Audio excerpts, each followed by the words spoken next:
आपके साथ पराग गुप्ता। सबसे पहले बात करेंगे बुलेटिन में बड़ी खबर की। गुरुग्राम की रहेजा अथर्वा सोसाइटी में लापरवाही का मामला सामने आया है।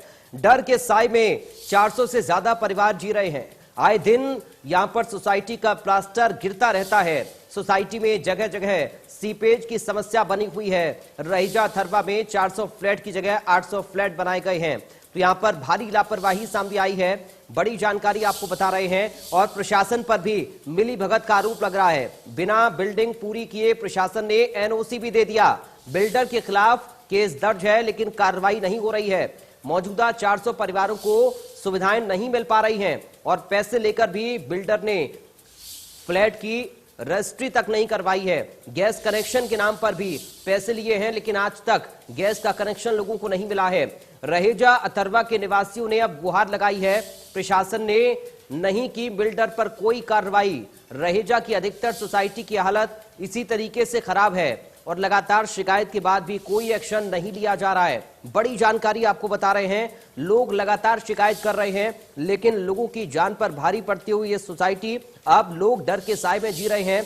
जगह जगह से प्लास्टर गिरने की खबरें सामने आती हैं और इसके साथ ही सुविधाएं पैसे लेकर भी बिल्डर की ओर से नहीं दी जा रही हैं। तो लापरवाही है रहेजा अथर्वा सोसाइटी में। गुरुग्राम से जानकारी आपको हम दे रहे हैं। डर के साए में 400 परिवार यहां पर जी रहे हैं और देखिए किस तरह सड़कों पर लोग उतरे हैं हाथों में तख्तियां लेकर और लापरवाही का आरोप लगा रहे हैं, कार्रवाई ना होने का आरोप लगा रहे हैं। और ये तस्वीरें आप देखिए, ये तस्वीरें सोसाइटी की हम आपको दिखा रहे हैं। जगह जगह से प्लास्टर गिरा हुआ है।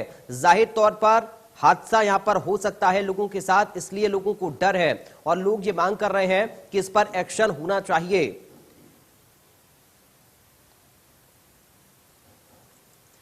और इंडिया न्यूज संवाददाता दीपक शर्मा की इस पर एक खास रिपोर्ट आप देखिए। अपने सपनों के आशियाने की तलाश में लोग अपने जीवन भर की पूंजी जो है वो अपने सपनों के आशियाने के लिए, अपने घर के लिए लगा देते हैं, लेकिन कई बार उनको ऐसे में करना पड़ता है ठगी का सामना। ऐसा ही एक मामला गुरुग्राम के सेक्टर 109 में रहेजा अथर्वा के जो बायर्स है उनके साथ है, जो यहाँ के निवासी हैं। उनका कहना है कि सपनों के आशियाने की तलाश में उन्होंने अपने जीवन भर की पूंजी तो लगाई लेकिन मिली तो केवल समस्याएं। क्या कुछ मामला, इससे बात करने का हमारे साथ में तमाम जो रहेजा अथर्वा सोसाइटी के जो निवासी हैं वो हमारे साथ हैं। सबसे पहले चर्चा की शुरुआत करेंगे हम। इस सोसाइटी के बारे में जानना चाहेंगे, कब ये सोसाइटी बनी थी और क्या कुछ उस समय आपको प्लान बताया गया था, क्योंकि बेहतरीन ब्रोशर उस समय दिखाए जाते हैं, तो क्या कुछ प्लान था और मिला क्या? 2014 के अंदर इस सोसाइटी को ओसी मिला अथर्वा और सिलास का। हमें बताया गया था कि ये लग्जरी फ्लैट्स हैं, इसके अंदर सभी तरह की सुविधाएं जैसे कि schools, shopping mall, swimming pool, club, दो मेन गेट, इस टाइप की सुविधाएं रहेंगी। परंतु हमें आज 7 साल हो गए, ये सुविधाएं तो दूर, हमें डोमेस्टिक इलेक्ट्रिसिटी तक भी नसीब नहीं हुई है। हम कॉमर्शियल कनेक्शन जो कि 400 किलोवाट का है उसके ऊपर अभी हमें सप्लाई मिली हुई है और वेरी फ्रीक्वेंटली कट लगते रहते हैं। तो हमें डोमेस्टिक इलेक्ट्रिसिटी के लिए जो कि 15 दिन में बिल्डर को देना था, आज 7 साल के बाद भी नहीं मिला है। तमाम समस्याएं हैं, जैसे बड़े बड़े चंक गिरते रहते हैं और यहाँ पे ऐसा हो गया कि बाहर चलने के लिए भी हेलमेट पहन के चलना पड़ेगा। तो आपको दिखाना भी चाहेंगे, हालांकि पोस्ट सोसाइटी की बात की गई थी, तस्वीरों में दिखाना चाहेंगे किस तरीके के हालात हैं जगह जगह। हालांकि हमने जब पूरी सोसाइटी को हमने देखा तो जगह जगह यही हालात है कि जहां प्लास्टर टूट करके गिर रहा है। कई जगहों पर जो जिस तरीके से बात करें तो जॉइंट सीपेज की यहाँ पर प्रॉब्लम है। हालांकि इनका कहना है कि इलेक्ट्रिसिटी जो कनेक्शन है वो आज तक नहीं मिले हैं। एक बात जानना चाहेंगे, कितने फ्लैट्स की यहाँ बात की गई थी इस सोसाइटी में रहेंगे और आज क्या स्थिति है? क्या उतने ही है जिस तरीके से बात की गई थी जो सोसाइटी देने की बात हुई थी? हाँ, इनिशियली जो ब्रोशर में बताया गया था और जो प्लान में था सिर्फ 8 टावर का प्लान था, जिसमें करीबन 400 से 450 फ्लैट का बात था। बट सब्सिक्वेंटली जब गवर्नमेंट ने FAR इंक्रीज किया उसके बाद बिल्डर ने, रहेजा डेवलपर्स ने और 3 टावर और लो राइज फ्लैट्स और इंक्रीज किए, तो अभी कुल मिला के करीबन 850 से 900 फ्लैट हो गया। सुविधाएं तो सिर्फ बना हुआ है 400 फ्लैटों के लिए, बट पॉपुलेशन यहाँ दिन के दिन बढ़ते जा रहे हैं और जो सुविधाएं अभी अवेलेबल है वो उसमें ये अभी के रहने वाले लोगों के लिए काफी नहीं है। आपको सिर्फ ये छोटा सा ये से बता दूं कि हमारे यहाँ सीवरेज कनेक्शन नहीं है। हमारा जो STP है, STP का जो कैपेसिटी है वो कैपेसिटी सिर्फ 300 से 400 फ्लैट का ही ले सकता है, बट अभी ऑलरेडी हम 500 फ्लैट तक पहुंच चुके हैं और अभी और इंक्रीज होने वाले हैं। टेनेंसी बढ़ रहा है, ओनर्स शिफ्ट कर रहे हैं। और अभी आपको पता चला होगा कि ये जो लो राइज फ्लोर है उनका भी ओसी देने की बातें चल रही है। तो हम इसके बारे में बहुत स्ट्रांगली प्रोटेस्ट कर रहे हैं और अपील कर रहे हैं डीटीपी से, सीटीपी से और हरियाणा गवर्नमेंट से कि ये ओसी ना दिया जाए, बिकॉज एग्जिस्टिंग इंफ्रास्ट्रक्चर जो हमारे पास है ये लोड नहीं ले सकता। लिफ्ट नहीं, सात वर्ष हो चुके हैं, आज तक आप कह रहे हैं आपके पास लिफ्ट नहीं है, डोमेस्टिक इलेक्ट्रिसिटी कनेक्शन नहीं है आपके पास। अगर गैस कनेक्शन की बात की जाए, हाँ, हमारे पास जो जो सुविधाएं प्रॉमिस किया गया था उसमें से कुछ भी नहीं आया। ना स्कूल है, ना शॉपिंग कॉम्प्लेक्स है, ना मेन गेट है। लिफ्ट जो है जो हमने टेक ओवर किया 22 में से करीबन 16-18 लिफ्ट खराब थे। अभी हम लोगों ने बहुत मेहनत करके लिफ्ट को सर्विसेबल कर रहे हैं। फायर सिस्टम्स का भी लाइसेंस हम लोग को नहीं मिला। बिल्डिंग का जो इंश्योरेंस होता है वो हमारे पास नहीं है। 7 साल बाद भी। सबसे बड़ा चीज जो प्रेसिडेंट साहब ने बताया कि हमारे पास डोमेस्टिक इलेक्ट्रिसिटी कनेक्शन नहीं है। हम अभी तक कमर्शियल रेट पे पेमेंट कर रहे थे और एक्स्ट्रा लोड ड्रॉ करने के लिए पेनाल्टी दे रहे हैं। एवरी मंथ हम पेनाल्टी दे रहे हैं, जो हमारे सबके ऊपर बहुत भारी पड़ रहा है और हमारे सबके जीवन के ऊपर खतरा है, क्योंकि सीमेंट चंक्स एवरीडे गिरता रहता है। आप बिल्डिंग का हालत देखिए, लोअर बेसमेंट में पानी भरता रहता है, रेन वाटर हार्वेस्टिंग पिट्स काम नहीं कर रहा है, कुछ भी नहीं हो रहा है। तो ये तो एक समस्याओं का ही घर इसको कहेंगे। हालांकि सपनों के घर की बात कहना कि लोगों ने सोची थी, किस तरह की चुनौतियां आप लोगों के सामने हैं? ऐसा है कि जब से मेरे को 7 इयर्स हो गए हैं, सबसे पहले आई 2-3 जने रहते ना, आईजीएल का उनको आया, पैसे ले लिए इन्होंने सब, और लिफ्ट सारी खराब, हम चीखे मारते हैं, फंस जाते हैं, कोई होता नहीं है बुलाने वाला। तो फिर बड़ी मुश्किल से आवाज सुन के कोई कंप्लेंट करेगा तो कोई आता है, लिफ्ट में पत्थर हमारे ऊपर गिरते हैं, सीनियर सिटीजन। हम सिलेंडर कब तक उठाएंगे? आईजीएल के पैसे ले लिए, 10,000 स्पाइन टेस्ट करने का लग जाता है, 600 का सिलेंडर उठाते हैं हम। ये बुरा इतना हाल हो गया हमारा यहाँ कि अब मरने के दिन आ गए। हमने सारी पूंजी रिटायरमेंट की यहाँ सब लगा दी कि यहाँ बहुत बढ़िया माहौल होगा, क्लाइमेट होगा, सब कुछ। इन्होंने कुछ नहीं किया, इवन नॉट ए पेंट भी नहीं किया एक बार भी। प्रोजेक्ट ओसी अभी मिल रहा है, फटाफट पर दे दिया पोजेशन, काम पूरा नहीं हुआ, पोजेशन दे दिया। सीढ़ियां टूटी हुई हैं, शीशे टूटे हुए अंदर से। हमारे आपको बताना चाहेंगे, कुछ समय पहले रहेजा बिल्डर के खिलाफ मुकदमा भी दर्ज हुआ था। हालांकि कार्रवाई अभी वो भी जांच की बात की जा रही है। और हम केवल रहेजा अथर्वा की बात नहीं कर रहे, हमने कुछ समय पहले आपको रहेजा वेदांता के भी हालात दिखाए थे। तमाम लगभग रहेजा के प्रोजेक्ट के हालात है। अगर आपसे बात करें तो आप किस तरीके से सोसाइटी की समस्याओं को क्या कहेंगे, किस तरीके से चुनौतियां आपके सामने है, क्या उम्मीद करते हैं? चुनौती बहुत है, कहाँ से शुरू करे, कहाँ से अंत करे, कैसे आरडब्ल्यूए करेगी, कैसे हम लोग जनजीवन अपना गुजारेंगे, हमें नहीं पता। मैं अकेले हूँ, मैं कहीं भी चले जा सकती। बच्चों का यहाँ क्या होगा? ये कहीं से आते जाते कोई भी प्लास्टर गिर जा रहा है, ये क्या है? हमें आप लोग बताइए, एक भी मौत होगी तो जिम्मेवारी कौन लेगा? वो ओसी दे देंगे उनको, इंडिपेंडेंट फ्लोस या जो भी उसको बोलते हैं कहते हैं, और वो चले जाएंगे, अपने पल्लू झाड़ लेंगे। तो हम नहीं चाहते कि वो ओसी दिया जाए टिल हमारी present problems all are solved. All the problems have been explained by all others. So please solve those problems and then you give your OC. Do not give OC. And I'm requesting the government. You have done a big mistake, government. कि आपने इन लोगों को ओसी दिया, 15 दिन बाद आपने check भी नहीं किया कि whether they are entitled for that permanent OC or not. And now you're going to do this. अब आप फिर वही प्रॉब्लम क्रिएट करोगे जब ये एडिशनल लोड लोगे. कहाँ है एसटीपी? हम जिस तरह से एसटीपी का पानी हमारे फ्लश में जा रहा है, हम पूरा बीमारियों से घिरे हुए हैं. कौन देगा वो एसटीपी? रोज आइन इन लोग पैसे आरडब्ल्यूए खर्चा कर जा रही. कौन देगा वो पैसे? आईबीएमएस आईएफएमएस अभी तक मिला ही नहीं हमें. हमें हमारा पैसा दे दीजिए. और ये पैच वर्क काम नहीं करेगी. It is not going to work. I'm sorry to say that. But life of people over here is at stake. Who is going to take that responsibility is a big question. जी बिल्कुल, सबसे बड़े प्रश्न भी यही है. ये high-rise society के नाम पर किस तरीके के फ्लैट आप देख सकते हैं कि गुरुग्राम के अंदर, साइबर सिटी के अंदर, पोश इलाके के नाम पर, लग्जरियस के नाम पर किस तरीके के फ्लैट दिए गए हैं, किस तरीके की चुनौतियां तमाम लोगों के सामने है. सबसे बड़ी बात यह है कि यहाँ बात की गई है 400 फ्लैट्स की और आज करीबन 800 के करीब हो रहे हैं. एक और लो राइज इमारत को यहाँ पर ओसी देने की बात यहाँ पर की जा रही है. क्या उसके बाद अगर उसको ओसी मिल जाती है, फिलहाल इस लायक है वो इमारत कि उसे ओसी मिले, तमाम सुविधा वहाँ है? लो राइज इस समय बिल्कुल ऑक्यूपेशन की हालत में नहीं है. आई डोंट नो कैसे ओसी उसको मिलेगा. बिल्डर और government they have to clarify कि इस लो राइज के लिए पार्किंग की व्यवस्था क्या है. हमारे लिए खुद पार्किंग प्रॉब्लम है. आप देखें सारी की सारी पार्किंग हमारी मेन रोड पे आपको नजर आएगी. बिकॉज जो अंडरग्राउंड पार्किंग है, जो बेसमेंट पार्किंग है, it is unfit for use, उसमें तो नीड पानी भरा होता है बारिश में। तो पहले उनकी पार्किंग कहाँ होगी, पहले उनकी एसटीपी कहाँ से कनेक्ट करेंगे, एग्जिस्टिंग एसटीपी ही सफिशिएंट नहीं हम लोगों के लिए, तो उनकी एसटीपी। दूसरा उनके लिए जनरेटर कनेक्शन, हमारे लिए जनरेटर बड़ी मुश्किल से हमने इतना पैसा इकट्ठा करके अपने जनरेटर जो बिल्डर छोड़ के गया था अनसर्विसेबल जनरेटर, हमने उन जनरेटर्स को रिपेयर करके किसी तरह बैकअप अपना ले रहे हैं। उनको कहाँ से पावर बैकअप देगा जब एग्जिस्टिंग के लिए सफिशिएंट नहीं है, उनके लिए पावर बैकअप कहाँ से होगी, उनकी इलेक्ट्रिसिटी कहाँ से आएगी, उनका एसटीपी कहाँ से वो देगा, उनकी पार्किंग कहाँ से वो देगा, उनकी मेन गेट की, ये तो क्यों होने वाला है। अगर उसको मिल गया तो it is a burden on us, ये ऑलरेडी हेल है, this society is going to become the worst.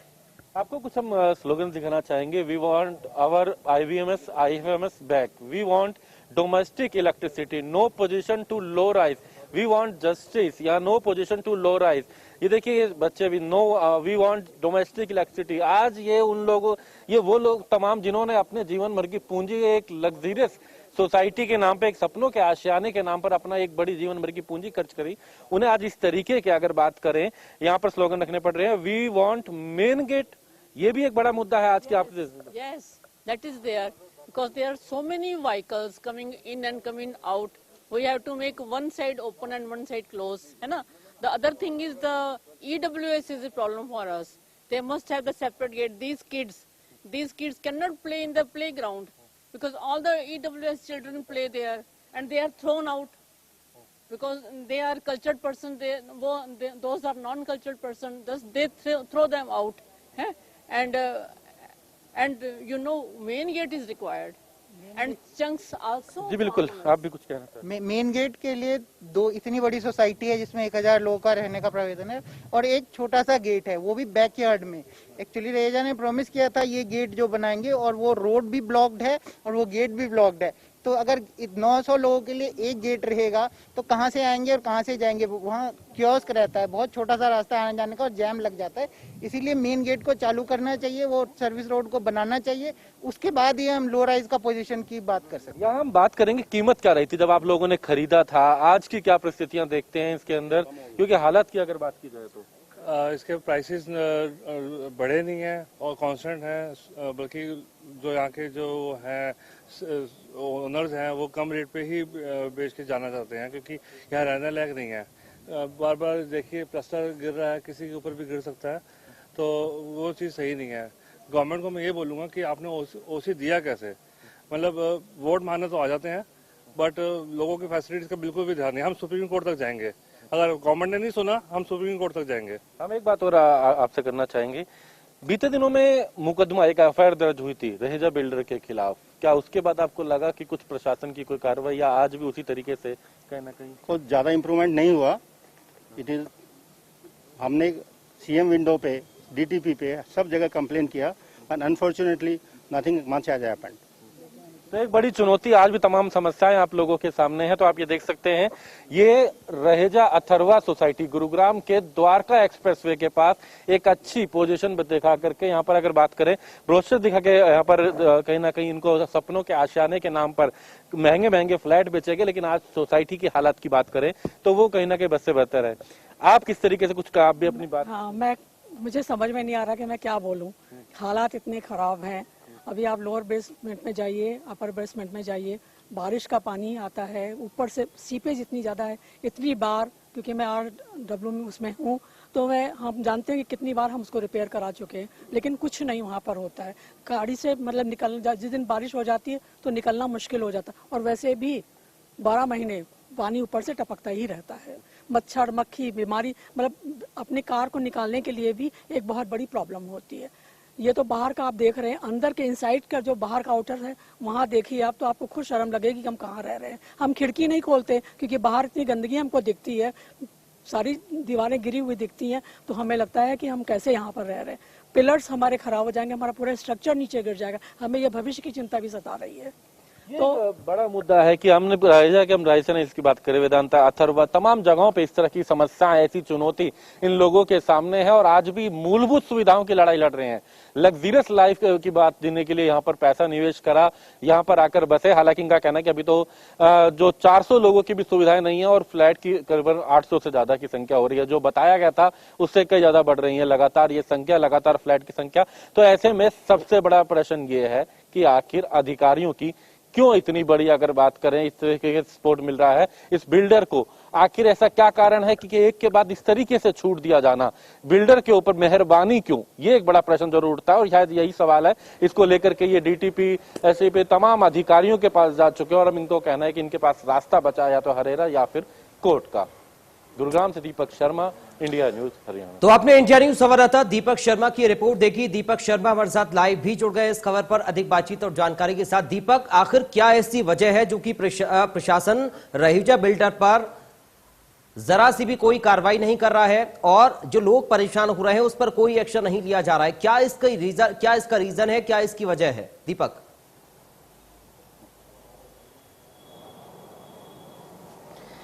जी बिल्कुल, यही सबसे बड़ा प्रश्न है कि आखिर ऐसा क्या कारण कि इतनी मेहरबानी एक बिल्डर के ऊपर, क्योंकि हम बात किया अभी जो दिखा रहे थे हालात, ये रहेजा अथर्वा के हैं। हालात केवल रहेजा अथर्वा तक नहीं है, रहेजा के अन्य प्रोजेक्ट की बात करें, रहेजा वेदांता के यही हालात हैं, रहेजा रेवांता के यही हालात हैं। हम रायसीना हिल्स के नाम अलग अलग कई फार्म हाउस काटने के मामले आए, एक के बाद एक कई इनके प्रोजेक्ट ऐसे हैं जो प्रश्न इन पे लगे हैं, उसके बावजूद ऐसी छूट। और सबसे बड़ी बात जो अभी हमने खबर दिखाई, तमाम लोगों से हम बात करी, ये तमाम लोगों की अगर बात करें, इस सोसाइटी में 400 फ्लैट की बात की गई थी, लेकिन अब धीरे धीरे एफआईआर के तहत 800 फ्लैट कर दी। इनका कहना है कि मौजूदा जो परिस्थितियां हैं, जो सुविधाएं हैं, वो 400 लोगों को भी नहीं दे पा रहा है बिल्डर। यहाँ ना पानी की सुविधा है, ना डोमेस्टिक इलेक्ट्रिक कनेक्शन की सुविधा है, ना सीवरेज का एसटीपी का सिस्टम है, स्ट्रक्चर पूरा का पूरा खत्म है। उसके बावजूद और 400 फ्लैट को ऐड कर देना, तो ऐसे में वो लोग भी यहाँ पर परेशान होंगे और ये तमाम लोग भी परेशान होंगे। लेकिन इसके बावजूद आज तक प्रशासन के द्वारा, सरकार के द्वारा कोई कार्रवाई नहीं हुई। अभी भी हम बात करें तो रहेजा के, ये अथर्वा के और वेदांता के तमाम जो रेजिडेंट है वो अभी आकर के डीटीपी से मिले थे, बाकायदा पत्थर की वो स्लाइड लेकर के आए थे जो गिरती है प्रतिदिन, प्लास्टर टूट टूट के गिरता है। इनका कहना है कि 1.5 करोड़ के फ्लैट खरीदे और आज 1 करोड़ का भी नहीं बिक रहा है, उसकी हालत इतनी खराब है। लेकिन वहां पर भी यही हुआ कि अधिकारियों का कहना है कि इनके खिलाफ मुकदमा तो दर्ज किया गया है रहेजा के खिलाफ, उस पर जांच चल रही है, केवल जांच की बात कर दी जाती है और एक के बाद एक छूट इनका कहना है जो रेजिडेंट है कि वो बिल्डर को दी जा रही है। जी लेकिन क्या दीपक सिर्फ ये माना जाए कि जांच के नाम पर खानापूर्ति की जा रही है? जिस तरीके से आप बता रहे हैं कि एफआईआर भी दर्ज हो गई है, लेकिन उसके बावजूद भी लगातार प्रशासन मेहरबान बना हुआ है बिल्डर के ऊपर और लोगों को यहां पर परेशानी हो रही है। लोगों ने पैसे दिए हैं अपनी सुविधाओं के लिए, लेकिन ये तो लोगों की जान पर भारी पड़ रहा है। अगर इस तरीके से बिल्डिंग का प्लास्टर टूटकर गिरेगा और लोगों को सुविधाएं नहीं मिलेंगी, जिन चीजों के लिए, जिन सुविधाओं के लिए रकम लोगों से ली गई है, अगर वही सुविधाएं बिल्डर नहीं दे रहा है, तो जाहिर तौर पर ये बिल्डर की लापरवाही के साथ साथ उसका घोटाला हम कहेंगे, उसकी घपलेबाजी हम कहेंगे और साफ तौर पर लोगों के साथ ठगी इसको कहेंगे।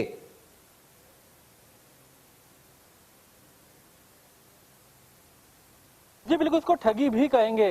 जब 1 करोड़ 65 लाख रुपए कोई अपने फ्लैट के लिए देता है, अपने सपनों के आशियाने के लिए देता है, तो जाहिर सी बात है कि वो लग्जरियस तो थोड़ा बहुत होगा, वहां सुविधाएं तो मिलती होंगी, लेकिन यहाँ कुछ भी ऐसा नहीं है।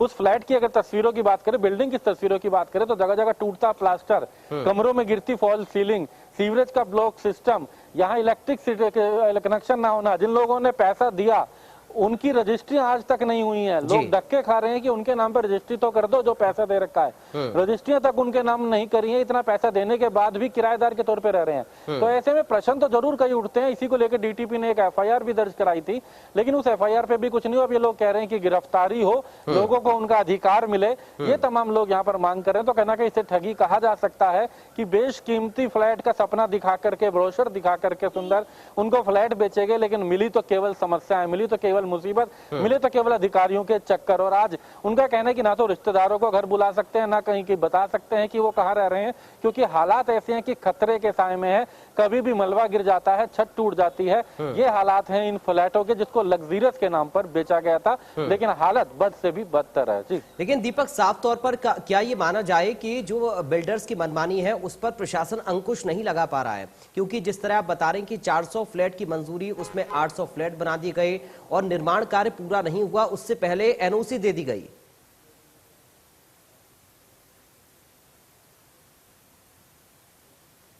जी बिल्कुल, 400 फ्लैट की यहाँ पर जगह है। एफएआर के तहत उनको 400 और फ्लैट दे दिए गए। एक लो राइज और बिल्डिंग बनकर तैयार हो गई है। हालांकि हालत उसकी बनने के बाद भी खंडर सी जैसी है, जगह जगह प्लास्टर टूट रहा है, उसके अंदर भी समस्याएं हैं।